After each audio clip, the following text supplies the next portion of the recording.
परोसेगा कौन, तो इसकी चिंता भी आपको नहीं करनी है। तो त्रिलोचन जी ने कहा जब मुझे चिंता करनी ही नहीं है तो मुझसे पूछ क्यों रही हो, तो खिलाओ।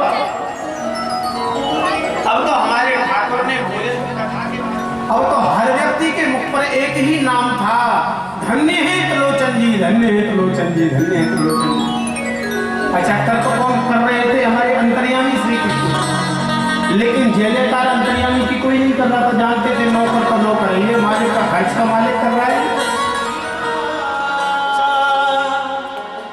मेरा नाम हो रहा है, मेरा आपकी कृपा से सब काम हो रहा है, मेरा आपकी कृपा से सब काम हो रहा है।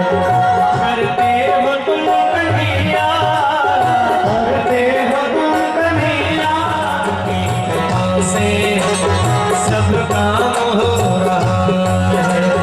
मेरा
श्रद्धालु हैं, दास बन जाए, सेवक बन जाए, नौकर बन जाए। इनके इसी स्वभाव को जानने के लिए यह शरीर है। एक नहीं, दो नहीं, 24 अवतारों की कथा है भागवत में। पहला अवतार सनकादि के रूप से, दूसरा अवतार यज्ञ बाराह के रूप से, तीसरा अवतार देवर्षि नारद और चौथे अवतार में धर्म की पत्नी मूर्ति के गर्भ से नर और नारायण के रूप से प्रकट हुए। पंचमा कपिलो नाम सिद्धे सत्काल विप्लतम, पांचवा अवतार इनका कपिल नारायण के रूप से, छठवां अवतार दत्तात्रेय, सातवां अवतार यज्ञ नारायण, आठवां अवतार पृथु, नौवां अवतार विष्णुदेव, 10वें अवतार में कच्छप के रूप से भगवान प्रकट हुए। 11वें अवतार में मत्स्य नारायण के रूप से, 12वें अवतार में धन्वंतरी, 13वें अवतार में भगवान मोहिनी बन के पधारे, 14वां अवतार भगवान का नृसिंह के रूप में हुआ, 15वां अवतार भगवान ने वामन के रूप से लिया, 16वां अवतार भगवान ने परशुराम, 17वां अवतार भगवान ने वेद व्यास, 18वें अवतार में भगवान मर्यादा पुरुषोत्तम श्री राम के रूप से पधारे, 19 और 20वें अवतार में कृष्ण बलराम के रूप से आए हैं। आप लोग कहेंगे महाराज केवल नाम ले रहे हो, कथा सुनाओ ना बड़ी थोड़ी विस्तार से। अगर इनकी यही विस्तार करेंगे तो फिर इन्हीं की कथा होगी, आगे की कथा रह जाएगी। इन 24 अवतारों को अलग अलग आगे आने वाले स्कंदों में इनकी विस्तार से भी कथाएं होंगी। 21वां अवतार हरमेदा ऋषि के यहाँ हरिणी के गर्भ से हरि रूप में हुआ, 22वां अवतार इनका हयग्रीव के रूप से हुआ, 23वां अवतार ये बुद्ध के रूप से लेंगे। जिसमें सूत जी कथा सुना रहे थे उसमें बुद्धावतार नहीं हुआ, इसलिए बुद्धावतार का भविष्य में वर्णन किया, लेकिन वर्तमान में अवतार हो चुका है। 24वें अवतार में ये कल की नारायण के रूप से प्रकट होंगे।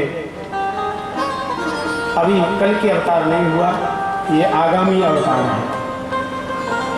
अभी से लोग घबरा गए, हाय राम बड़ा कलयुग बड़ा, अभी कलयुग आया नहीं, कलयुग का पहला चरण है, कलयुग कल प्रथम चरण है। अभी तो कलयुग अपना रूप दिखाएगा। और आप सबसे निवेदन करें, कलयुग कितना भी खतरनाक हो, लेकिन भगवान की शरणागतों के लिए कलयुग कभी खतरनाक नहीं।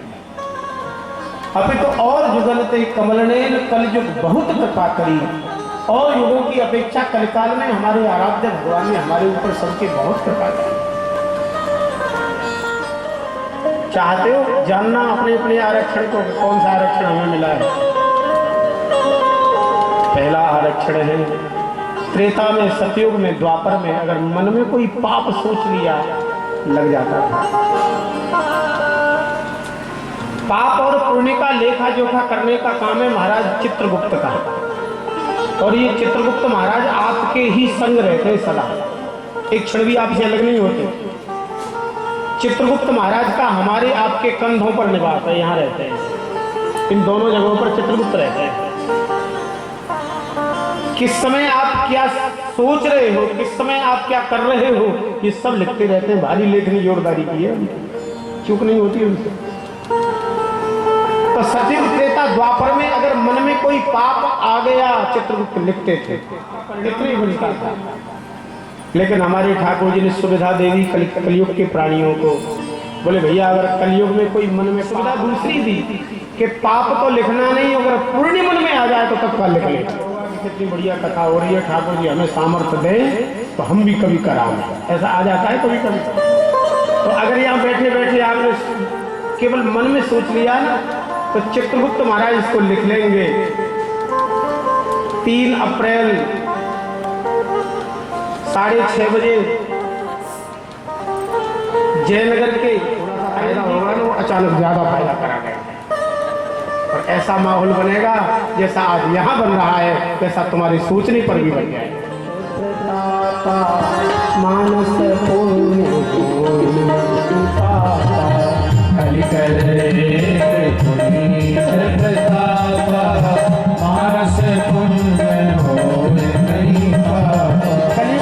पुण्य प्रताप है, मानस पुण्य हो,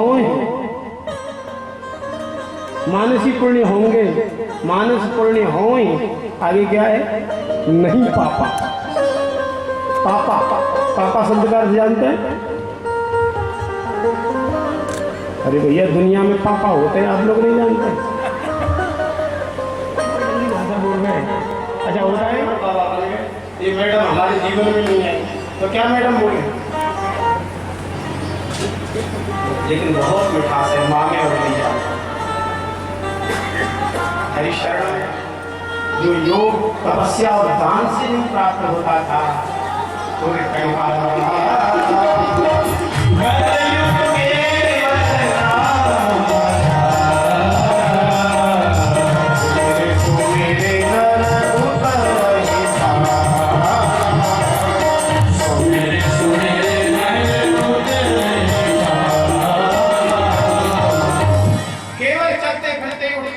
खाते पीते भगवान नाम का उच्चारण करोगे काम करोगे। भागवत की रचना कब हुई हम जानना चाहते हैं। सौनक जी का पहले एक वेद था केवल ऋग्वेद, उसी के 4 भाग की यजुर्वेद, ऋग्वेद, यजुर्वेद, सामवेद और अथर्ववेद, उनका नाम वेद व्यास था। वेद की कठिनता देखी तो पंचम वेद महाभारत। अच्छा महाभारत को ऐसे है जिस रहस्य को उन्होंने जान सके, कितना अद्भुत ग्रंथ महाभारत। लेकिन महाभारत में लोगों की सभ्यता नहीं, लेकिन महीनों बीत गया कोई सुध ही नहीं की राजा। पंडित जी की ब्राह्मणी ने कहा कि जाओ जाओ राजा से कुछ लेके आओ। बड़ा साहस बटोर के पंडित जी गए, राजकुमार मिल गया। राजकुमार ने प्रणाम किया, बोले गुरु जी आपने महाभारत की कथा क्या सुनाई, मुझे तो मार्ग दिखाई। बड़े खुश हुए पंडित जी, कौन सा मार्ग देखा बेटा? बोले आपने सुनाया था कंस का चरित्र। कंस योग्य था, राजा बनने लायक था, लेकिन उग्रसेन नहीं बना रहे थे तो उसने जबरदस्ती पिता को जेल में डाला और स्वयं राजा बन गया। अब कुछ दिन में तैयारी तो मैं भी अच्छी कर रहा हूँ। तो पंडित जी ने माथा ठोका, हे भगवान ये अच्छी महाभारत की कथा सुन।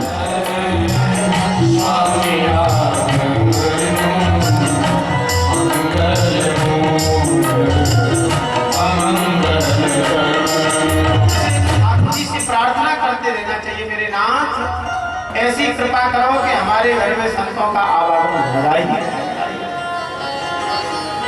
और जिस दिन कोई संत आवे उस दिन भगवान से कहो कि आज के दिवस की जाम बलिहारा, आज के दिवस की जाम बलिहारा, मेरे घर आया राजा राम जी का प्यारा, मेरे घर आया राजा राम जी का प्यारा, आज के दिवस की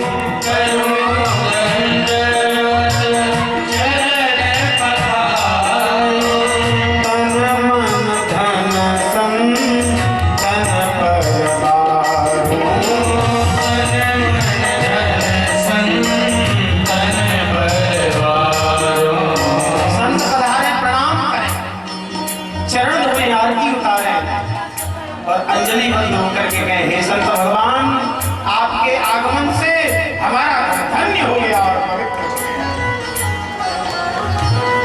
कथा करें और अर्थ विचारें, कथा करें और अर्थ विचारें, आप करें और रन को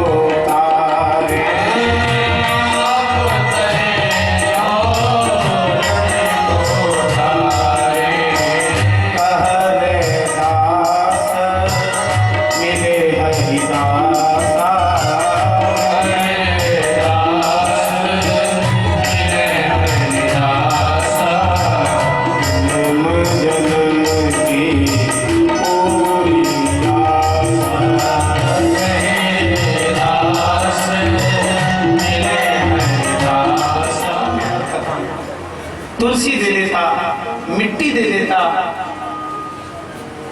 धीरे धीरे उन संतों की क्रियाकलापों को देख 4 महीने का संतों ने चातुर्मास किया। उन संतों की मेरे ऊपर बड़ी कृपा हुई।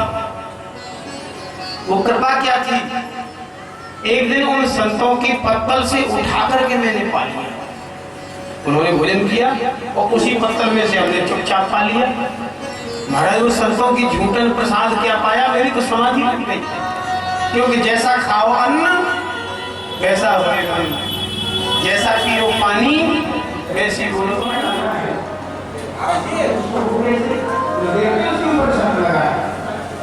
कोई भी सब्जी होती है उसका ऐसे ही होता है, बैगन का होता है ना, कैसे आएगा आग में हो जाएगा।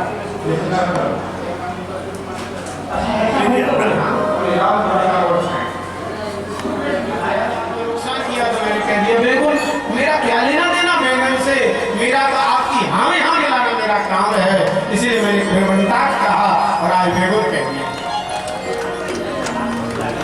बस बात इतनी सी है। हमारी कुंती बुआ कहती है ना मुझे संपत्ति चाहिए न मुझे विपत्ति चाहिए, मुझे तो कन्हैया केवल आप चाहिए। आप मेरे पास बने रहो, बस मेरा काम।